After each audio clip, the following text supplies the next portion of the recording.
nyako migoruokne mano nyako ma joma gore onge mitne koro nyaki ng'e gima niya kaka Shagwa nigi challenge to en gi challenge e Central Kenya to president biro bedo thuolo kod gi at the right time mondo mi wang'e ni to ere problem and biro bedo sorted kik jo opposition koro chak ng'iyo gini ka gima ko lweny owuok e UDA no ok en lweny en mana suk ni gwinyruok matindo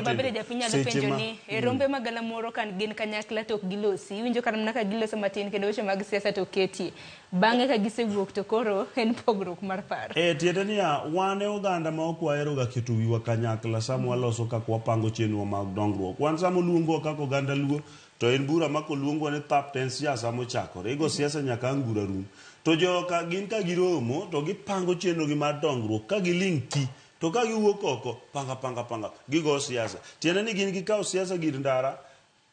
to dongruok gir kar bedo to wan wakawo siasa gir kar bedo to dongruok waloko gir ndara mane pogruok ma wan godo gi joma Central Kenya but gima duong' en niya kama ji nitiere nyaka gitungni onge kaka ji dibed moriwore momiyo kiyiero lawi odi lawa ma yiero ok wayiero law machalre ng'ato ka ng'ato rwako mare nikech wan gi paro mopogore waduto en aniya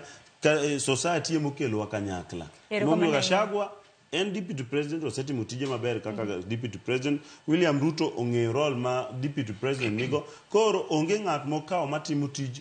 deputy president so ng'ato ka ng'ato timo mana tije mana niya kik watam ruedhi mamoko be mondo chak puombo nikech mae kiyudo telo maber jogwere ji oyalawre ji otuomre but mwishowe wayudo telo no manyalo tero piny mbele odede thuole ni buo higni 2 to waseneno tungni mopogore pogruok mar paro ma bende osechako mienja ineno pachi okong' mondi paro ma bende jatend piny Kenya nochiwo nikech kiwinjo kama kaka jalup